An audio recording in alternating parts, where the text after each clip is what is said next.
So my talk today is not going to be technical. I would say it's more soft talk. It's a first for me. So also let me know afterwards if that is something you look for in the meetups or not. But the part I'm going to talk about is a bit on how Elastic works, because Elastic is a distributed company. Most of engineering works from home. The company was founded at home. So I wanted to talk a bit how that works and why it works. So about me, quickly, I introduce myself, Nicolas. I'm more than 4 years at Elastic. I live in Switzerland. I co-created FileBeat, MetricBeat. I'm now part of observability. I organized the Elastic meetups for, I think, 8 years now, something like that. So before the company actually even existed. And something that normally is not in here, but you're going to see later why. I have 3 kids. So who in here is working from home full time? Benny, you don't count. Who's working from a co-working space? Who's working from an office? Then I can leave that. Can someone work from home 1 day a week? 2? 3? The ones that own the company. Cool, so I'm going to start a bit on how Elastic start to be distributed. And I assume all of you know Elastic and just Elastic Stack. Anyone not familiar with the Elastic Stack? Seen that slide before? UL layer, storage layer, ingestion layer. That's the quickest intro I ever did. So that's basically the products we built. And I'm going to show you some numbers today. And as you know, as it is with numbers, if I didn't make them up myself, someone else did.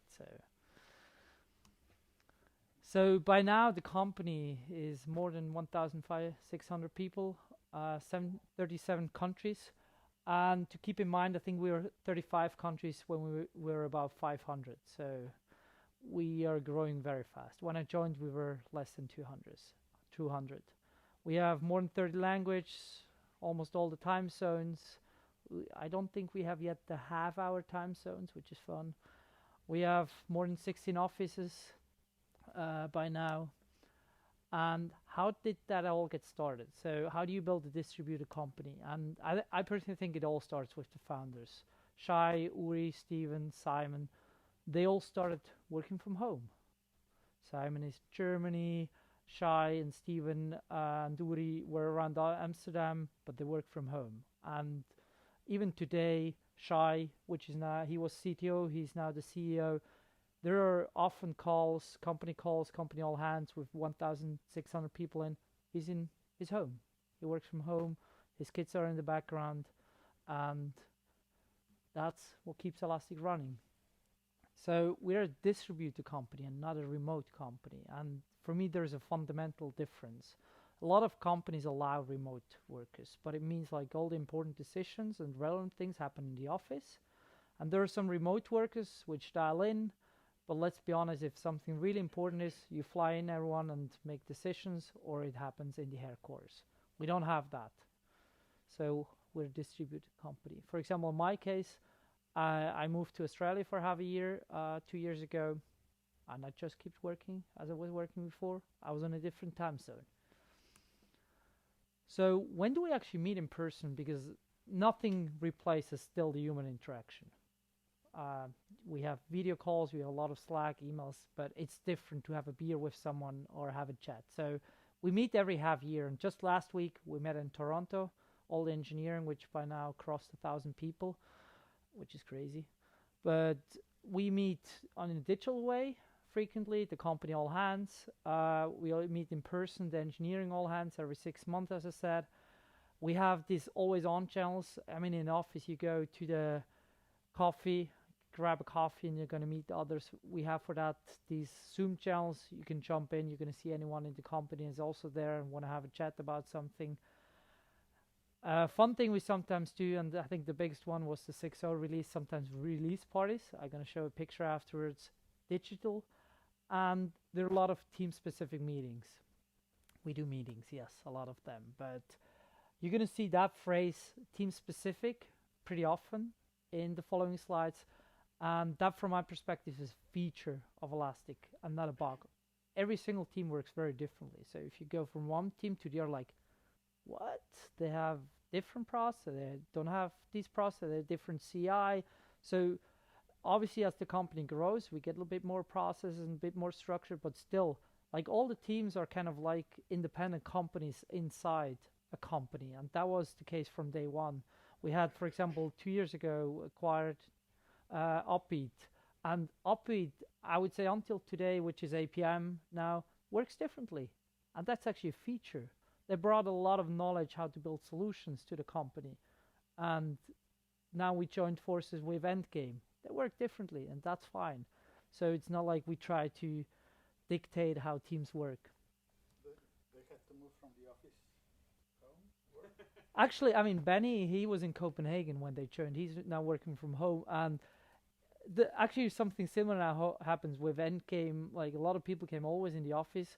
Now they actually work from home more often. I mean, the people that like to go office can go to an office.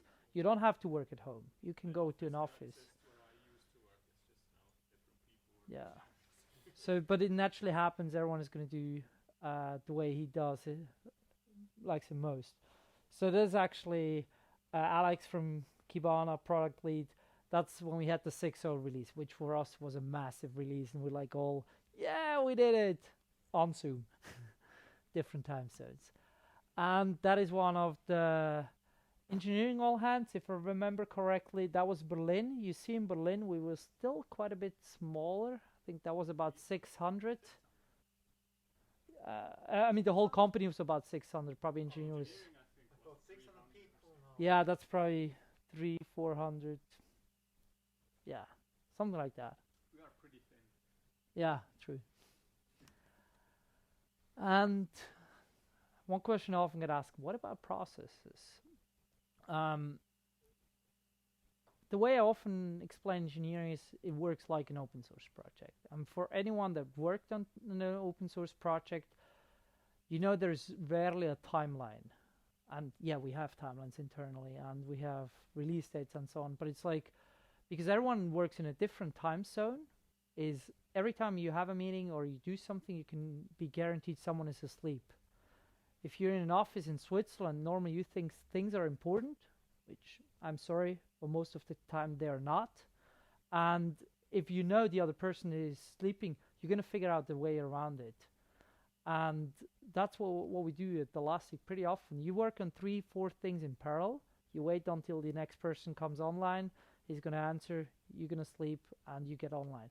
The beauty of that is when you communicate, you're actually going to think a lot about what you're going to communicate. It's not like you write a half-complete email. Because if you do that, the other person is just going to ask, what did you mean? You just lost a day. So if that happens often, things take forever. So written communication becomes very important, and that people take care of the written communication. Think about what they do. So I would say one of our most important tools is email. But you're actually going to write a lot of emails, and you should really think about what you write, because otherwise you just lose time. We also have some regular meetings like bug pool, fix it Friday, sync up with support. And again, processes are very specific for the teams. And how does a team decide about their processes? So historically, teams were very small. So it was normally naturally just came as the team grew. The team decides on its own what kind of process it has. Now that I think our observability team is 70, 80, it's more and more also the team leads that think about how to optimize it. So I'd say team leads by now have more influence on the processes than in the past, but it's also their job.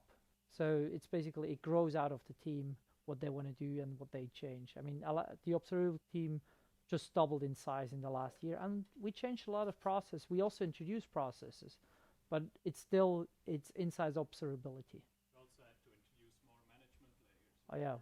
Pretty much flat, one layer, and now it's 3 management layers, I think, which was just necessary because the manager had 80 reports and just handle that.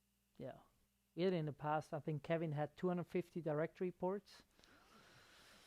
So yeah. And then about values and learnings from my end. So we have, I would say we have two type of values, and I'm not going to go deep here, but there's also, if you're an engineering driven company, there's also a lot about engineering tech values. And one thing I really recommend you reading is our engineering development constitution. It says here Elasticsearch, but honestly, I think it's a very well document that you can apply to any software project. There are very basic things in there like progress over perfection, but it then explains in words what it means, not in code examples.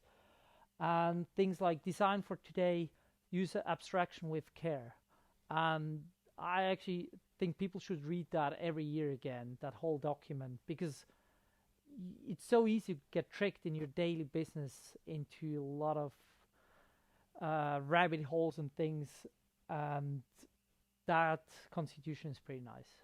It's also one that probably some of you are like, why the hell do you do that? But remove first, fix later. Sometimes remove features before we know perfectly what the replacement is.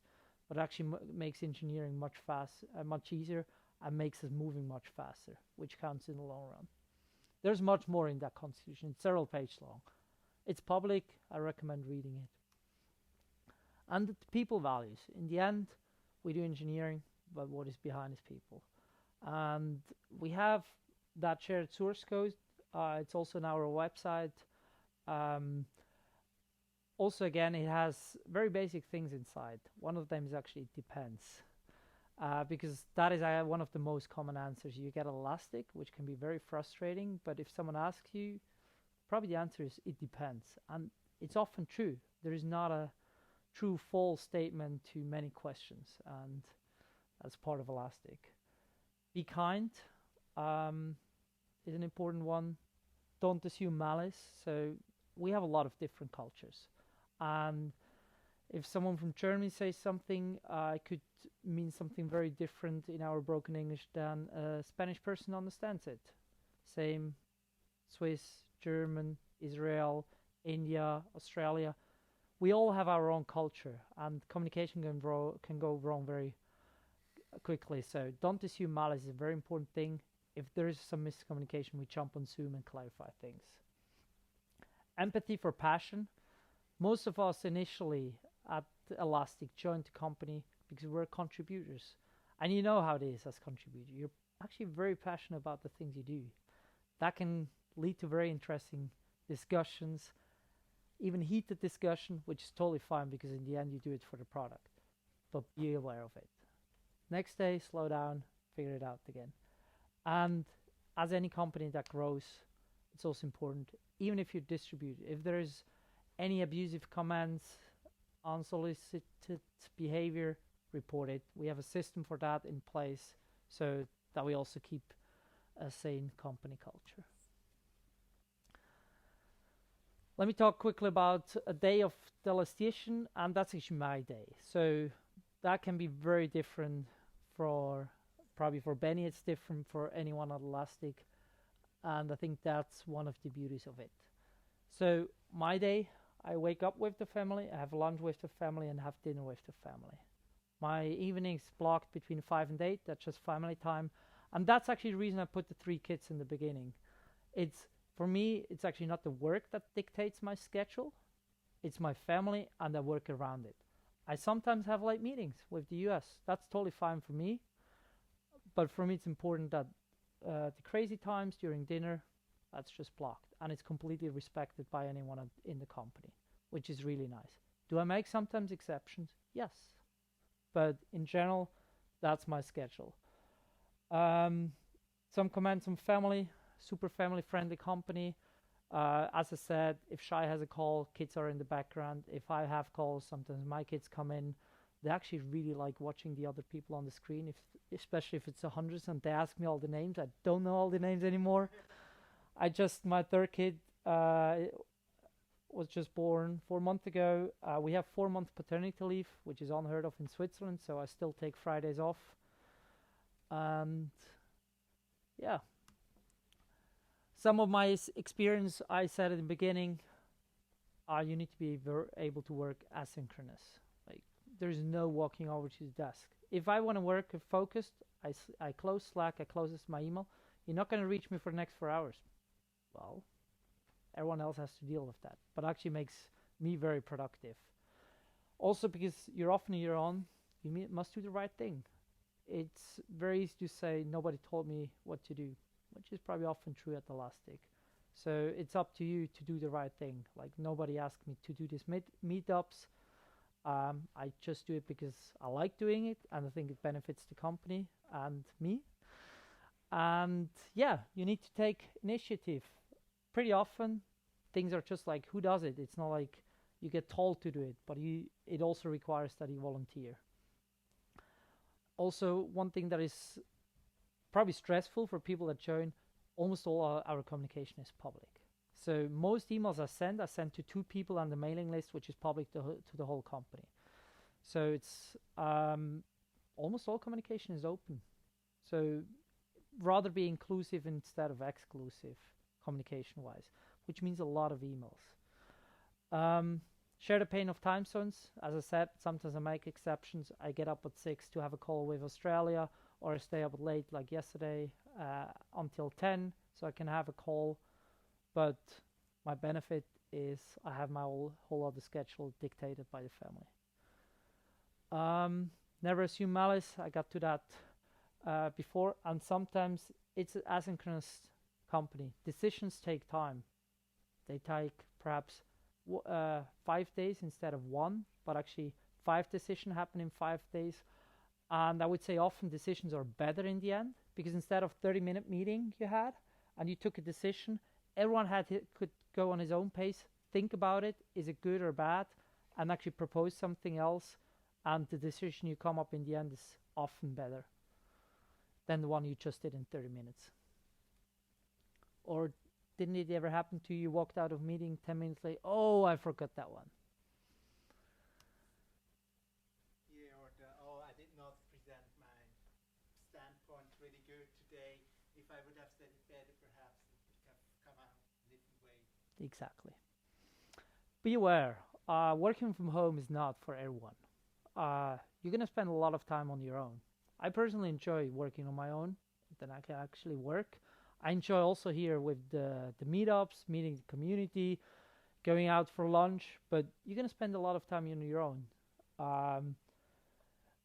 You potentially meet coworkers only twice a year. I was the only one in Switzerland for 3 years, so that's it. We also allow you to work from a co-working space if you want to meet some others. And yeah, we organize meetups. I meet people. That really is important for me. That's kind of my interaction with the community, customers, and so on, and really enjoy that. Lots of people ask me about tooling. What do we use? I have here probably the 5 most important one, and for me the really important one, the asynchronous one. Email are the 3 most important ones. And then we have GitHub. Like, if GitHub is down, our company stops working, literally. And there's Google Drive to share recordings, documents, and so on. And then there's the synchronous Zoom calls, Slack.